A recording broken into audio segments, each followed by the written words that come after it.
Hello, everybody. Welcome back to the Best DC Comics Podcast, Episode 2. And as I promised, we're going to go through the first appearance of Batman in Detective Comics number 27. But before we get into that, let me tell you to go over to Twitter at WeirdScienceDC. Follow us. We'll follow you right on back 100%.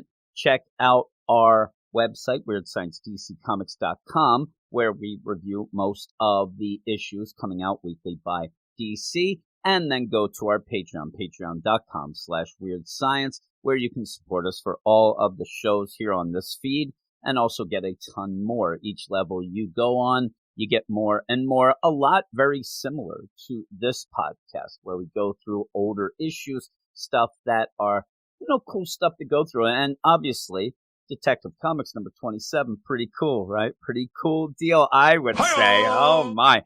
It is the first appearance of Batman, obviously, and it's a fun issue. We're going to go through. We're going to poke a little fun at it as we go, but remember, it is a classic, one of the best ever, and that's why it's on this podcast. And Detective Comics number 27 has a cover date of May 1939. It was actually published on March 30th, 1939, and the Batman story, and that is Bat/Man, is the Case of the Chemical Syndicate, written by Bill Finger, pencils, inks, and letters by Bob Kane, edited by Vincent Sullivan.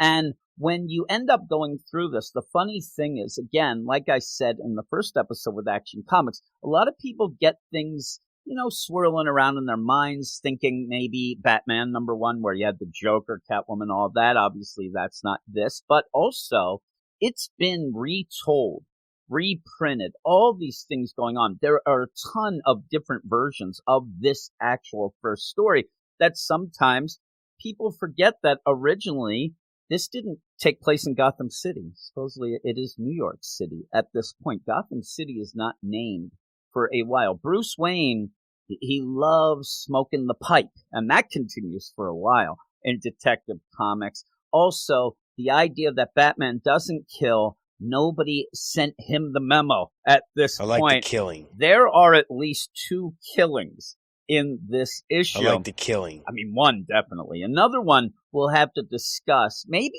3 even. I don't know. We might have had a neck snap at one point. But this is a Batman who, is a hard-knuckle brawler. He is not shy about killing villains. So we're going to get into this right now. All right, and the story starts with a splash across the top of the first page that says, "The Batman," in quotes, Bat/Man, the Case of the Chemical Syndicate, and in a cool bat symbol, you end up having this little blurb: "The Batman, a mysterious and adventurous figure fighting for righteousness and apprehending the wrongdoer in his lone battle against the evil forces of society.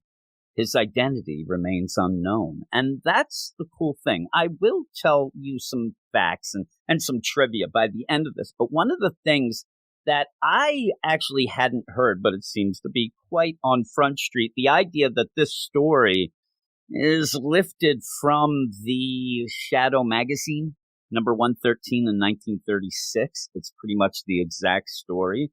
But what intrigues me about this isn't the Case of the Chemical Syndicate. I mean, the whole idea of these partners and things that we'll be getting into, that's not the intriguing part. Obviously, the intriguing part right away is, oh my God, the Batman. Who's this Batman? He's crazy. I mean, is he supernatural? Is he things? And these would be things that when this first came out, you would wonder, because a lot of the stories in Detective Comics had that element. So what is going on? But by the end, you end up having Bill Finger reveal that right away. Like, here it is. The cliffhanger reveal, Bruce Wayne is Batman.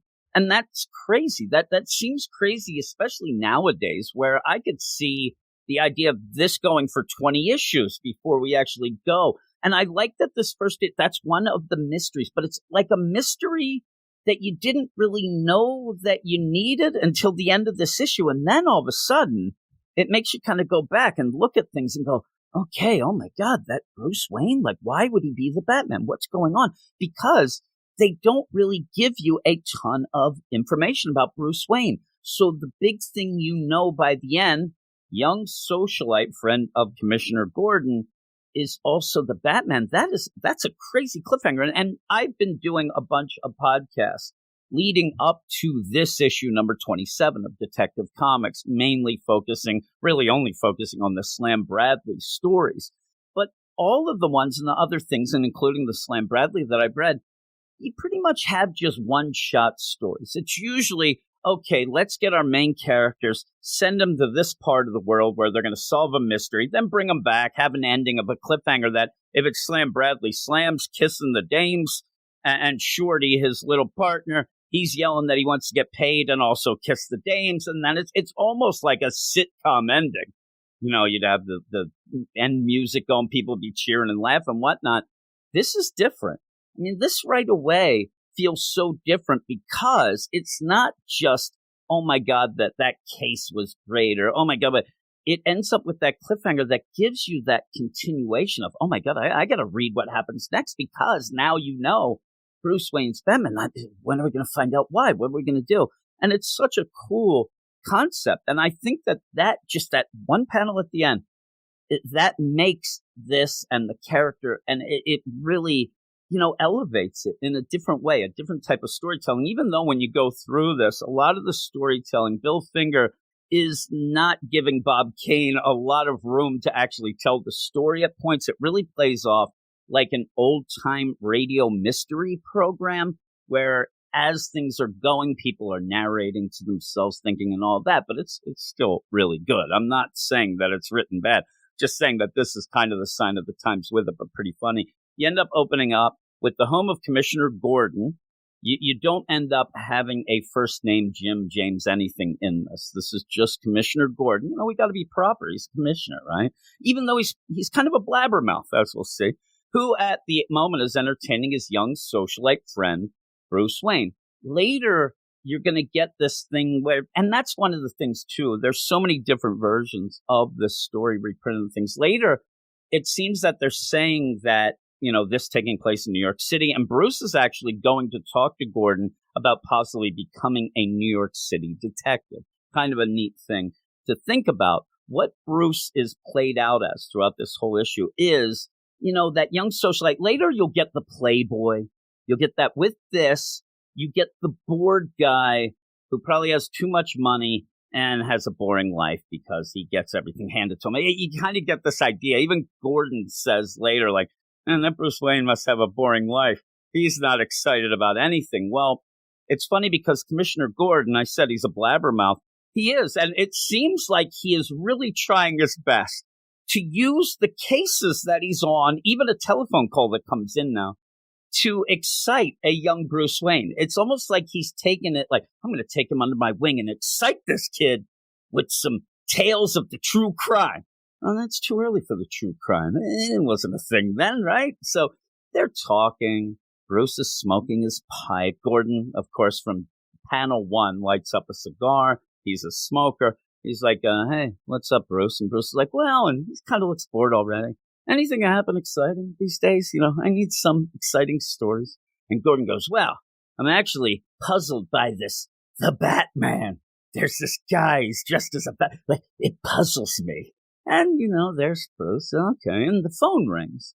And so Gordon just answers it right away. Now, again, this is the police commissioner. You would think he'd have a little more tact with some of these murders and mysteries and stuff like that. I don't know how well he knows young socialite Bruce Wayne. He just answers like, what? Lambert, the chemical king, stabbed to death? His son's fingerprints on the knife? He's pretty much giving all the, I'll be right there. Like I said, it really plays off like a old-time radio detective or mystery deal. So with that, now shouldn't be saying all, I don't know. It kind of bothers me a bit, but there's Bruce Wayne sitting there like, oh, what's going on? And you end up having Gordon, hey, there's this murder going down at Lambert's mansion. You want to come along? You want to see? Let's go check it out, right? Bruce is like, yeah, whatever. I don't have anything else to do. He's smoking his pipe. Well, they go up. Bruce does not stop smoking that pipe either. They get to the Lambert residence. They go up to the sergeant. Nobody asks, like, hey, what's this guy doing here? You end up, hey, what's going on? Everything under control? Yeah, we got the young Lambert in the back room. And this is the thing. This chemical king Lambert has died. Mr. Lambert, he's been murdered. And the fingerprints are on the knife. And so they automatically assume that it is his son. So they go to talk to him, and there's Lambert. He's dead. There's Bruce Wayne smoking his pipe, looking. Everybody's there. It looks like Jimmy Olsen has arrived taking pictures. I mean, there's a lot going on in this crime scene that probably shouldn't be. And they go to talk to the young Lambert, and he says, I didn't kill my father. It wasn't me, and explains the situation. It makes sense. I'm going to give you a tip to everybody here. If you are the son of the Chemical King and he gets stabbed in the back, don't touch the knife. He's already dead. I mean, I know that you want to pull the knife out, but don't touch it. If you do, just don't, because that's what leads them to think he is the murderer. But he says, no. I walked in to the house. I heard a groan. My dad was laying on the ground. He was dead or almost dead. And I saw a shadowy figure jump out of the window, but also the safe was open, my dad's safe. And when I turned my dad around, he said, contract, and then died in his arms. He said, I swear that's the truth. And back in the day then, you swear it's the truth. It must be. So, he's kind of cleared with this. But they end up where Gordon is on the case. Bruce still smoking his pipe right behind him, kind of like right over his shoulder. And Gordon says, did your dad have any enemies or people who had interest in his business activities? And it's funny because the young Lambert goes, no, except these 3 former business partners. Oh, yeah, that's kind of a yes there, young Lambert. And he says, I think their names Stephen Crane, Paul Rogers, and Alfred Striker. And I know that everybody's getting excited that it's the Paul Rogers from the band Bad Company. That's not the case. This is too early. And they're like, okay, well, that's weird. You have the sergeant. He's like, there's a guy named Stephen Crane. He's on the phone right now. He called to talk to Lambert, but when I told him that he was dead, he got all excited and said he needed to talk to you, Commissioner. So Commissioner Gordon gets on the phone. Hey, what's the trouble? And this guy says, oh, my God, yesterday Mr. Lambert called me. He had an anonymous death threat. And I called him because I got one today. And now you tell me that Lambert's dead? I don't think these are threats. I think these might be promises. I'm worried for my life.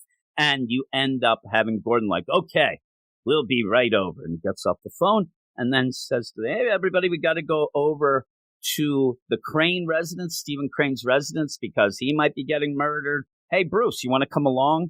Bruce is there tapping the pipe tobacco out. This is what I said. He's using this as like this is boring stuff. I mean, just imagine this. He goes to a crime scene. He sees a murdered man, and then somebody desperately calls on the phone. Oh, my God, I'm going to be murdered, too. Come on. Commissioner, hey, you want, ho-hum, I'll leave you here to finish work. No. He's leaving to go to the next scene, Bruce. But he says, I'm just going to go home. And again, this is where Gordon's like, this guy doesn't get excited about anything. He's got ice water going through his veins. Well, we go over to Stephen Crane as he's sitting in his library, worried that he's going to get killed. And indeed, a murderer does come in. A guy with a gun comes in, ends up shooting old Crane, and then goes through the window carrying a piece of paper. He's got a piece of paper. Now, with that, it's funny, too. There isn't a getaway car. There's a getaway other gangster, and they're both on the roof. He actually then has to go out of the window and climb up to the roof. I don't know. Criminals are a weird lot, they say. But Batman's there. We see Batman now, and he looks cool. And he's got his arms crossed. He's staring at these criminals. They obviously know who he is. They yell, the Batman. And then Batman goes, and this is where we're going to start getting the killings. I like the killing. Because he ends up socking one guy, like really hard, right in the face, right? That guy falls down on the roof, but ends up in a weird spot where I don't know if he's alive or dead because he kind of like slid down and his head's kind of stuck in the gutter. The only thing that saved him possibly is the gutter. The other guy, though, Batman goes and flips. This is the guy that did the killing and ended up having that piece of paper. Well, it looks like a diploma.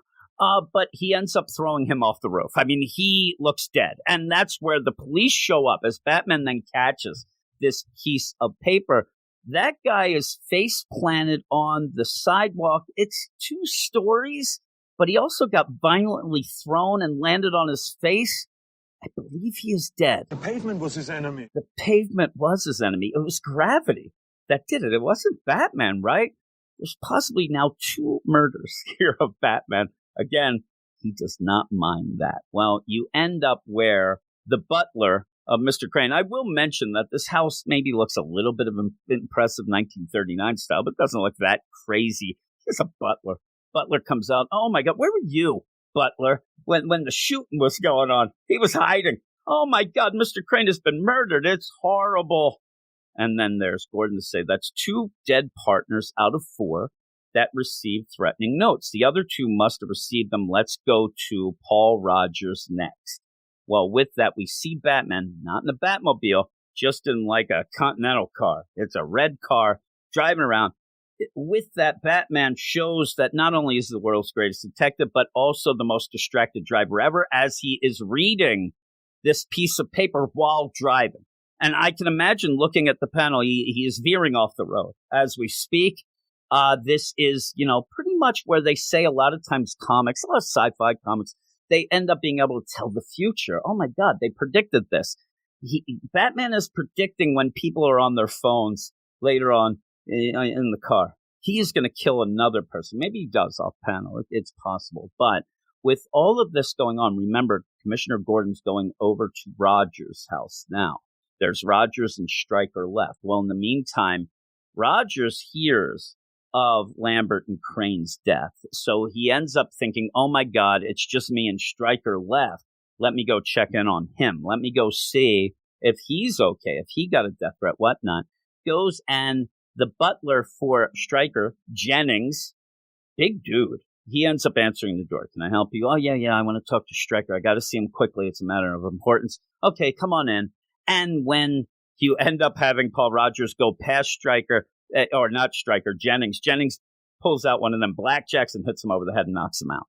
Oh, my. And so at this point, I'm thinking the idea of, is this something to do with Stryker's butler, who kind of, listening in on things, knowing things, and he's going to jump in and try to get the riches. It's not, but it seemed like that at first. Now, we also find out that this Jennings is just a psychopath. Now, he's going to kill a man, right? That's bad enough. But he also says when you end up having Paul Rogers wake up, he's in the basement. It's this basement lab. And he has this giant domed glass over him. He's sitting in the middle of the room, tied up on a metal plate. And you end up having Jennings say, I'm going to lower this giant glass tube deal onto you, and I'm going to murder you by pumping in poisonous gas, right? So, but he says that the reason he has this here is he likes to kill guinea pigs for experiments. Now, I do think that Bill Finger's playing this deal of then he could say, now you're my guinea pig. It's all for that line, but it's sick. I mean, and also it seems as if this metal plate has straps that are made to hold down a person, not a hamster.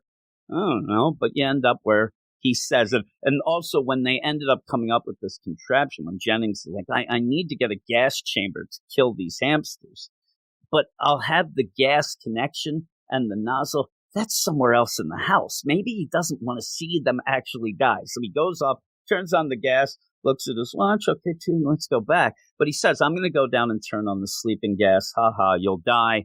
You're done. Goodbye. And so with that, he presses the button, and this glass dome tube slowly, very slowly starts to lower itself over Rogers. Well, luckily for him, Batman comes in. Batman jumps through the transom and ends up saying, oh my God, Rogers, I will save you, grabs a wrench. And then for some unknown reason, again, world's greatest detective, but possibly not thinking things through right here, he jumps under, almost like Indiana Jones-esque, jumps under the lowering tube to get into it with Rogers. The gas starts coming out, and Batman uses a handkerchief to clog up the nozzle where the gas is coming out. Then he breaks the glass from the inside with the wrench when he just could have broke the glass. I mean, this all would have been solved. Now, later on, a bunch of the redos, retcons, whatnot, they specifically make him break this glass before because it makes no damn sense. I guess you want to get that tension of, oh my God, is Batman going to get gas? But then you're like, why'd you do that, Batman? Why did you do that? Now, with that, in your head canon, your little head movies, you could go with the idea that this is legitimately this is his second time out as Batman. We'll talk about the first when we get done this, but this is so, he's a little bit green here. He's not ready, but he ends up breaking the glass, which is fine. Well, with that, you end up Jennings comes down. Now, also, Jennings comes down and goes, oh my God, sees Batman with a wrench, sees the broken glass, his murderous attempt is failed. Then he pulls out a gun. Like, really? Like, why were you doing all this rigmarole to gas this guy when you could have just killed him with a gun? You have a gun. Again, is this one of those, well, it's too personal to kill? Like, I'll just pretend that the gas killed the guy. The Batman ends up just leaping forward, and he knocks the gun out of Jennings' hand and then knocks him out. I mean, he punches him, and he punches him big time. With that, Striker, Alfred Striker, comes in. Remember, Striker is the other guy involved in this chemical syndicate deal, and he might be, targeted for murder. Again, up until this point, I'm thinking that maybe Jennings is doing things on his own. He's sick of just, killing hamsters, so he's getting up in the game. This is what serial killers do, people. But you end up where Striker comes in. Oh, my God, Rogers. Now, Batman at this point has jumped away and is hiding in the shadows, even though when you see the panel of him, he's just in broad daylight, like 2 feet away. But nobody can see him because he's Batman. Well, you end up having Striker. Rogers, what happened? And there's, Rogers. Oh, my God, Striker. Your assistant, Jennings, he tried to kill me. Right away, then, without any sort of, hesitation, Striker pulls out a knife and goes, well, I guess I got to get the job done, and goes after Rogers. Now, the cool thing about this, he's going to give him one of those real big stabbies. He's got this knife way over the back of his shoulder, which then allows Batman to run in and, in my mind, breaks Striker's wrist. Breaks his wrist. He drops the knife. Pretty cool. It's like, what are you doing? What are you trying to do this for? He's yelling. And then you do end up having, Rogers say, why did you try to kill me? At this point, Batman, it's really cool panel, actually. It's funny, but he's got Striker by the collar. I'm imagining 2 feet up in the air, not even paying attention. I'm just like squeezing, choking him out. And he's gonna solve this mystery for Rogers and said, the rat behind the murders, you see, I learned that you, Lambert, Crane, and Striker were once partners in the Apex Chemical Corporation. And what he says is, at one point, for some odd reason, this is a lot of life lessons that go on in here. At one point, they were all partners in this chemical company. It seems that Striker was the only one, his heart was in it, and he ends up buying out the others. But he didn't have that much money to pay off the whole deal, so they end up making a secret contract that each month Striker goes to them, hey, here, now, what is this, tax reasons? I mean, if you want to go with the idea that Striker is a nefarious person there, he's doing it so eventually he can kill them all, and nobody will know they ever had that contract. That's why these robbers ended up killing the people and then grabbing that piece of paper. Those were the contracts. So he's just going to burn them. Oh, my God, my partners, they're dead. I guess I own the chemical. He just doesn't want to pay. But the others, I'm saying, they're not scot-free in this either. I think that this is tax evasion. I think that they want to end up, all this. They don't need it on the books, right? I don't know. But the idea is he didn't want to pay them off. He's cheap, and that's what happens. After a while, he's like, well, I'm paying these guys off each month. Well, why don't I just kill them and get rid of the contracts? That sounds pretty good. Obviously, it seems that Jennings was in on the plan with them. And then they were hiring thugs, all these things going on. Now, with that, it's funny, too, because Striker is like the classic, typical, old guy, owns a business. He's balding. He's got he's big. He ends up being able to break free from Batman. Batman is so into telling Rogers how smart he is, it seems, that he's not really paying as much attention as he should to Striker. Well, with that, too, you end up where Rogers is talking to him, too. He's like, what? Oh, yeah, that was the secret. Our heirs wouldn't know. Oh, that makes sense. That's a crazy plan he had. How did you figure this all out? And then Batman just goes, I found the contract from one of his hired killers. I grabbed one of the contracts, put 2 and 2 together. And that's the case. Well, with that, Stryker breaks free of Batman. Again, another guy who he went into a gunfight with a knife earlier, yet then to reveal he has a gun. Why didn't he use the gun earlier? He ends up pulling the gun out. He is going to kill Batman. Batman ends up socking him so hard that he ends up falling backwards, goes through a railing, and then all of a sudden you're reminded that somehow, where I thought we were in a basement, we're not, and there is a giant vat of acid of the chemical company right below that railing that you end up Stryker falling into. Batman has killed at least 2 people in this issue. I mean, really. I like the now, killing. again, self-defense. The guy ended up trying to shoot Batman, and you see as Batman socks him with the word sock there, boom, the gun goes off going straight up. So, I mean, it is self-defense, but the funniest thing is there's no remorse from Batman at all. You end up where, again, Rogers is probably like, I never thought I'd see 2 people die, like right now, because I still think that Jennings might be dead as well, but he might wake up. But you end up where, oh my God, he fell right into that acid tank, and then Batman just looks, as you still see splashing going on. He may still be alive, trying to get out of the acid. They are not going towards him at all, and says, a fitting ending for his kind. Oh my goodness, Batman. You are something else. And then you end up where seemingly Rogers then is just watching the flailing death of his former partner, but a murderous one. So he's watching. Maybe he has a grin on his face. I don't know. I would think that that's a horrific thing to watch, somebody dying in acid. So he looks away from Batman, and with that, Batman jumps out through the transom again. That's like an open window there. He jumps out. So right away, that's one of the things. That is a cool bit of overall continuity where Batman likes to disappear when people aren't watching. He jumps out, though it's funny. He goes, how can I ever thank you? Oh, my God, why? He's gone. But yet you still see Batman up above. I mean, he's just gotten out of the transom. You're like, Batman, where are you going, buddy? But yeah, and I think that one of the plays here that's a little subtle is that idea, like Batman is not there. I said earlier, in the story that pretty much was the most popular story leading up into this, the Slam Bradley story, they always at the end are getting paid. And I went through, I'm like at issue number 18 on our Patreon podcast, which if you wanted to listen to, you could go to patreon.com/weirdscience. But at that point, I had figured out that they had been paid millions of dollars up to that point. I ended up getting every ending where they're like, here's a check for $20,000. Here's this, doing the kind of, the conversion to that era. And yeah, a million. So I think that this is one of those things that you realize, okay, Paul Rogers, he's rich, not from the royalties from Bad Company songs. That it's not the same Paul Rogers. I can't stress that enough. But he seems to be a well-to-do man, a rich guy.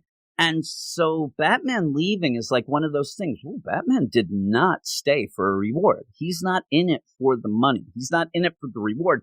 Obviously, too, he has a secret identity of some sort, which we're about to see. So he's not in it for the recognition per se. So what is he? That's the mystery. Oh, my God.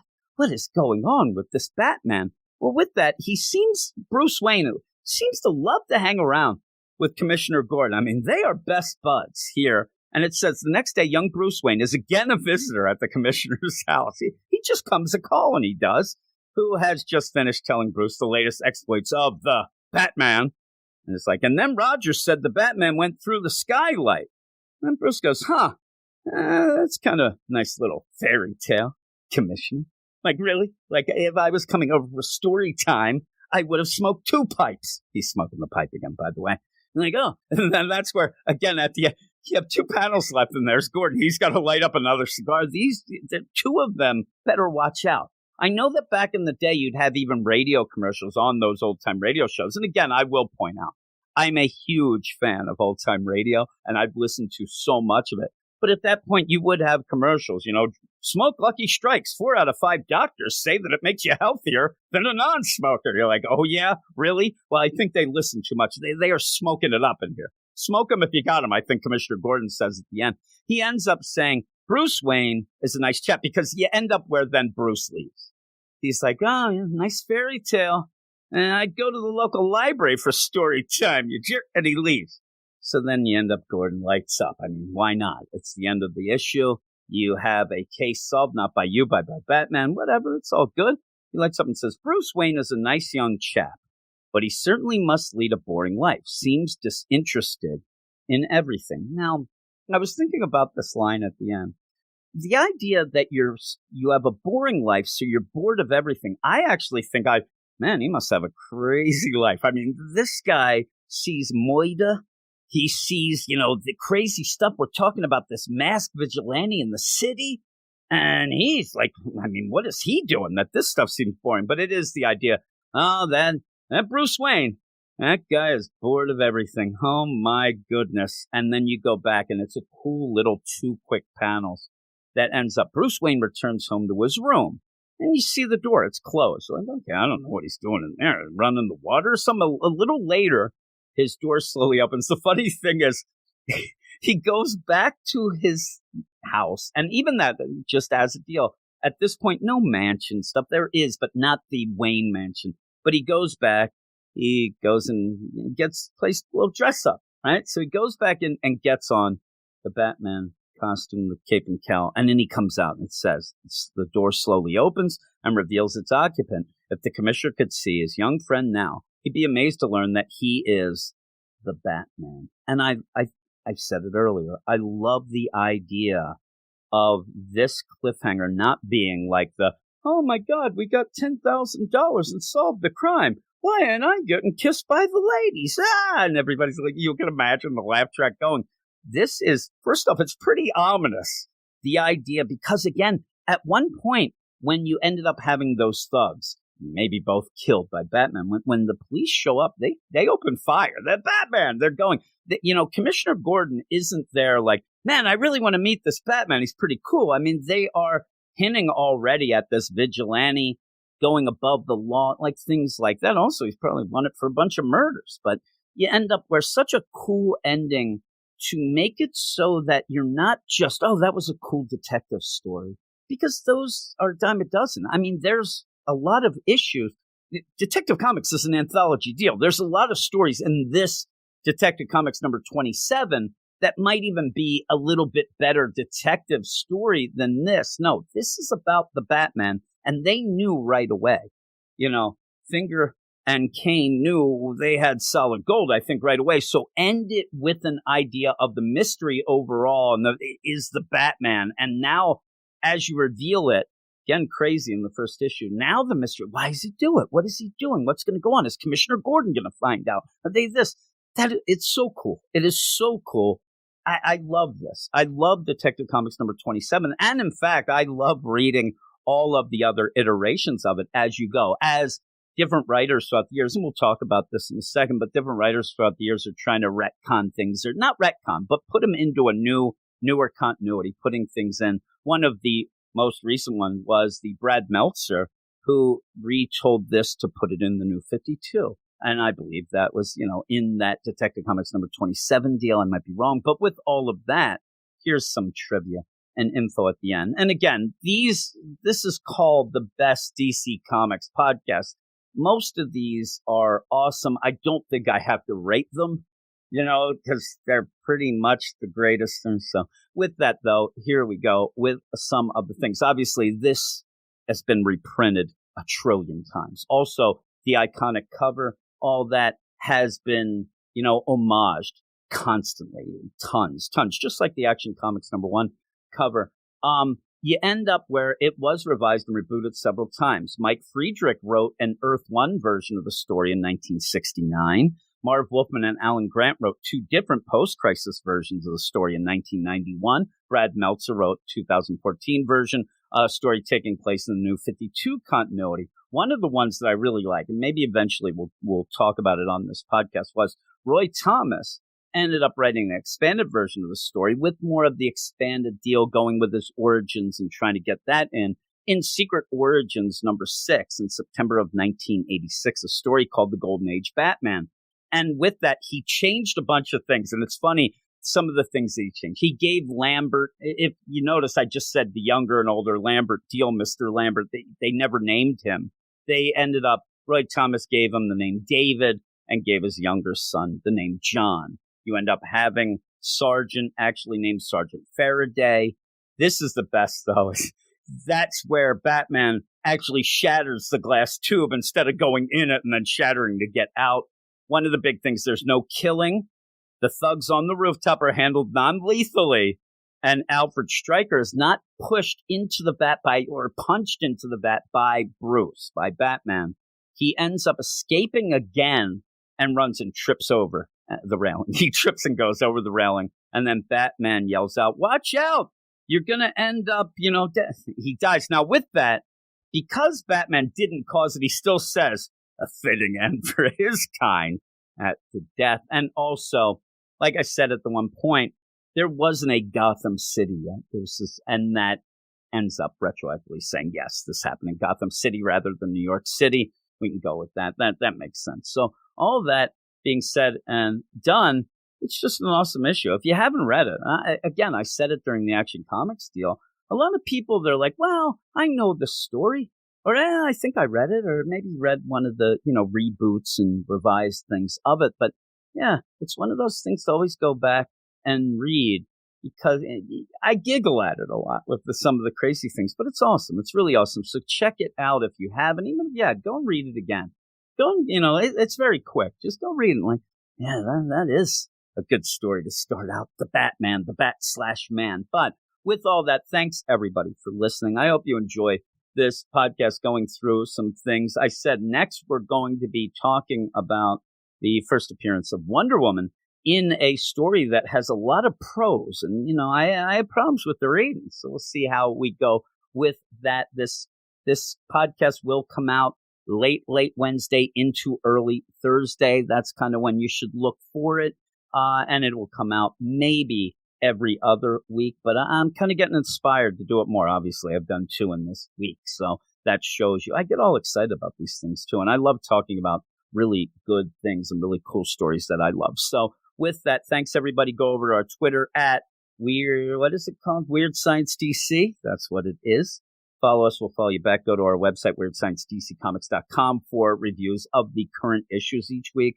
And then go to our Patreon, patreon.com/WeirdScience, to support us for all the things we do, including this podcast, the Secret Origins podcast, and our big weekly review show that comes out on Sunday, and get a lot in return. We do a lot of shows, bunch of shows each day, usually. Eventually, I think that even this podcast will be early access there, stuff like that. But I said it the first time. We'll get into that later. But yeah, check everything out. All those things I just mentioned are in the show notes. You can click on them and go. So thanks, everybody.